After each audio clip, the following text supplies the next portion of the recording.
భారతదేశ చరిత్ర ఇప్పుడొక ప్రమాదకరమైన మలుపును తీసుకునేందుకు సన్నద్ధమవుతుందనే హెచ్చరికలు వినబడుతున్నాయి. ఆ మలుపు తీసుకుంటే ప్రజాస్వామిక అధ్యయనానికి ముగింపు పలికినట్టేనని, రాజ్యాంగబద్ధ పాలనకు తిలోదకాలు వదిలినట్టేనని కొందరు మేధావులు గళం విప్పుతున్నారు. వందలాది సంవత్సరాల భారతీయ వైవిధ్య సహజీవనం ధ్వంసమవుతుందని, బహుళత్వ సౌందర్యం భగ్నమవుతుందని, భిన్నత్వంలో ఏకత్వ సందర్శనకు బదులు బలవంతపు ఏకీకరణ ప్రత్యక్షమవుతుందని కొన్ని వైతాళిక స్వరాలు వినిపిస్తున్నాయి. అయితే ఈ గొంతుకలకు సంప్రదాయ మీడియా మైకులు పెద్దగా సమకూరడం లేదు. ఫలితంగా ఆ వాచ్ దద్దరిల్లడం లేదు, కానీ మోగుపోవడం కూడా లేదు.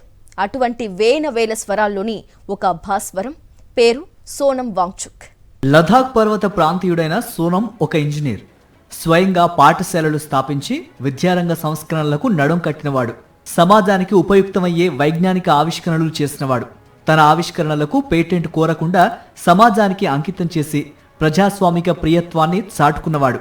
లదాఖ్ ప్రజల అస్తిత్వ ఆకాంక్షలకు పోరాట రూపమైనవాడు.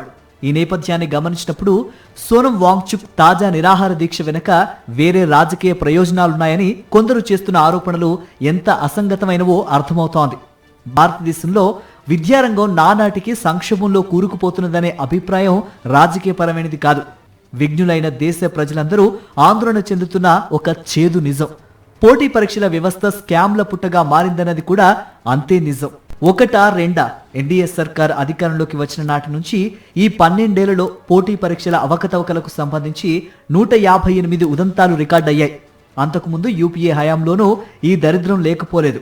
2005 నుంచి 2014 వరకు 60కి పైగా అవకతవకల కేసులు నమోదయ్యాయి. కోట్లాది మంది యువతీ యువకుల భవిష్యత్తుతో ఆడుకున్న దురంతాలివి. టీచర్ ఉద్యోగాల కోసం ఏళ్ల తరబడి ఎదురు చూస్తున్న లక్షలాది మంది యువతీ యువకుల కలలను ఏపీ సర్కార్ నిర్వహించిన డిఎస్సి పరీక్ష ఎలా భగ్నం చేసిందో ఇటీవల బయటపడింది. ఈ ఏడాది నిర్వహించిన నీట్ పరీక్షలో ప్రశ్నాపత్రాల లీకేజ్ బయటపడటం వల్ల దాదాపు 20 మంది తెలివైన విద్యార్థులు బలవంతంగా ప్రాణాలు తీసుకున్నారు. సోషల్ మీడియా ప్లాట్ఫామ్ పై ఏర్పడిన కాక్రోచ్ జనతా పార్టీ ఈ అంశంపై ఢిల్లీలో ఆందోళనకు పిలుపునిచ్చింది. విద్యారంగ సంస్కరణలపై ఎలుగెత్తుతున్న సోనం వాంగ్చుక్ సహజంగానే ఈ ఆందోళనలో భాగం పంచుకోవాలని నిర్ణయించుకొనుంటారు. జంతర్ మంతర్లో ఆయన నిరాహార దీక్షకు కూర్చొని 3 వారాలు గడిచినా కేంద్రం నుంచి ఎటువంటి స్పందన రాలేదు. నీట్ పరీక్షల వైఫల్యంతో పాటు సిబిఎస్ఈ పరీక్షల అవకతవకలకు బాధ్యత వహిస్తూ కేంద్ర విద్యా మంత్రి ధర్మేంద్ర ప్రధాన్ రాజీనామా చేయాలనేది ఆందోళనకారుల ప్రధాన డిమాండ్. ధర్మేంద్ర ప్రధాన్తో సోనంకు గాని ఆందోళనకారులకు గాని వ్యక్తిగత వైరమేమీ లేదు. కానీ లక్షలాది మంది విద్యార్థుల జీవితాలను సంక్షోభంలోకి నెట్టిన ఘటనపై జవాబుదారీతనాన్ని వారు డిమాండ్ చేస్తున్నారు. నిజమే కదా, ప్రజా సమస్యలకు బాధ్యత వహించకుండా, జవాబుదారీతనం లేకుండా ప్రభుత్వాలు వ్యవహరిస్తే అది ప్రజాస్వామ్యం ఎట్లా అవుతుంది? పరీక్షల వ్యవహారంపై జవాబుదారీతనానికి బాధ్యత వహించడానికి కేంద్ర సర్కార్ మొండిగా నిరాకరించింది. సోనం వాంగ్చుక్ దీక్ష 21వ రోజున హైకోర్టు ఆదేశాలు పాటిస్తున్నామంటూ పోలీసులు బలవంతంగా ఆయన్ను ఆసుపత్రికి తరలించారు. వాంగ్చుక్ దీక్ష సందర్భంలో మన జాతీయ మీడియా ప్రభుభక్తినే చాటుకుంది. 15 ఏళ్ల క్రిందట జంతర్ మంతర్లో జరిగిన అన్నా హజారే దీక్షను ఒకసారి గుర్తుకు తెచ్చుకుందాం. జాతీయ దినపత్రికలన్నీ రోజుల తరబడి జంతర్ మంతర్ను పతాక శీర్షికల్లో నిలబెట్టాయి. టీవీ ఛానళ్లు రాత్రింబవళ్లు కెమెరాలను అక్కడే పాతేసి కార్యక్రమాలు నడిపాయి. ఇప్పుడు వాంగ్చుక్ దీక్షకు మాత్రం మొహం చాటేశాయి. ఆనాటి కవరేజీలో 10వ వంతు కూడా దక్కలేదు. 3 ఇడియట్స్ అనే సూపర్ హిట్ సినిమాకు వాంగ్చుక్ జీవితమే ఆదర్శమని ప్రచారం జరగడంతో ఆయన ఇమేజ్ పెరుగుతుందని గ్రహించి డ్యామేజీ కంట్రోల్కు జాతీయ ఛానళ్లు ప్రయత్నించాయి. అమీర్ ఖాన్ను రంగంలోకి దించి సినిమాకు ముందు వాంగ్చుక్ ఎవరో తమకు తెలియదని చెప్పించారు. అమీర్ ఖాన్ చెప్పింది పచ్చి అబద్ధమని రుజువు కావడానికి కొన్ని గంటలు కూడా పట్టలేదు. ఈ ఎపిసోడ్తో మరోసారి రుజువైన అంశం మన దేశంలో మీడియాకు స్వేచ్ఛ లేదని, అది సర్కారీ పెద్దలకు పెంపుడు జీవిగా మారిపోయిందని. దేశ రాజకీయ చరిత్రలో అయోధ్య రామ మందిరానికి ఉన్న ప్రాధాన్యత ఏమిటో తెలిసిందే కదా. భారతీయ జనతా పార్టీని అధికార పీఠానికి చేరువ చేసిన ఆలయం ఇది. అటువంటి ఆలయానికి ఇంటి దొంగలే కన్నం వేస్తే మీడియాలో ఎంత రచ్చ జరిగి ఉండాలి. కానీ అదో చిన్న వార్తే అయిపోయింది. ఆంధ్రాలో అధికార పార్టీ నాయకుడు ఒక మహిళను నడి వీధిలో చితకబాదితే పెంపుడు మీడియాలో ఆ వార్తకు చోటు దక్కలేదు.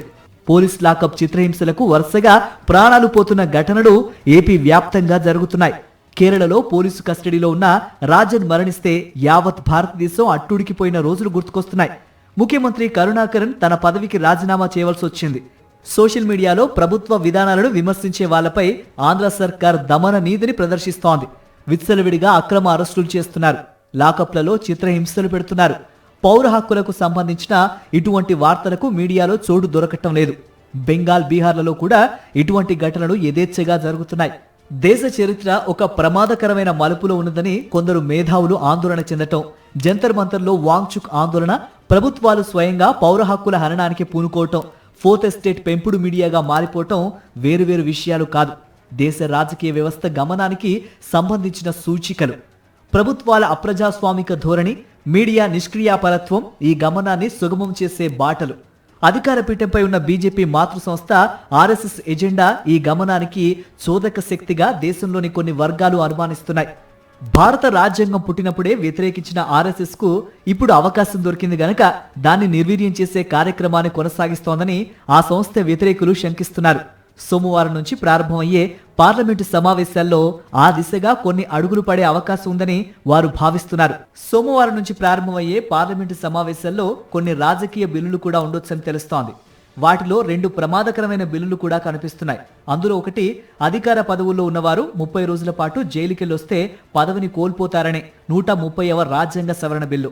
ఇందులో న్యాయమూ లేదు, నైతికత లేదు, రాజ్యాంగ బద్ధత లేదు.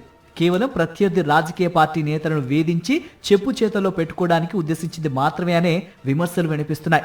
బిల్లులో ప్రధానిని కూడా చేర్చినప్పటికీ ఏ దర్యాప్తు సంస్థ ప్రధానమంత్రిని అరెస్ట్ చేస్తుంది? కేవలం ముఖ్యమంత్రులపైకే కేంద్ర దర్యాప్తు సంస్థలను ఉసిగొల్పే అవకాశం ఉంటుంది. దర్యాప్తు సంస్థలు అరెస్టు చేసినంత మాత్రాన అభియోగాన్ని న్యాయస్థానంలో రుజువు కాకుండా పదవి కోల్పోవడం ఏమిటి? ఇది ప్రతిపక్షాల మీద చట్టబద్ధమైన దాడి. అలాగే ఒక దేశం ఒక ఎన్నిక కూడా రాజ్యాంగ ఫెడరల్ స్వభావం మీద ప్రత్యక్ష దాడిగానే న్యాయ నిపుణులు భావిస్తున్నారు. రాజ్యాంగ మౌలిక స్వరూపాన్ని మార్చే సవరణ చట్టాలు చెల్లుబాటు కావని గతంలో సుప్రీంకోర్టు పలుమార్లు చెప్పింది. ఈ 2 బిల్లులు రాజ్యాంగ మౌలిక స్వరూపాన్ని దెబ్బతీసేవే. అయినా ఇవి చట్టరూపం దాలిస్తే వీటికి తోడుగా సర్ కోటాలో కొన్ని కోట్ల మంది ఓటు హక్కు కోల్పోతే సమానత్వం, లౌకికత్వం, స్వాతంత్ర్యం పునాదుల మీద నిర్మితమైన రాజ్యాంగబద్ధ పాలనకు ప్రమాదం దాపరించినట్టే. పారా హుషార్.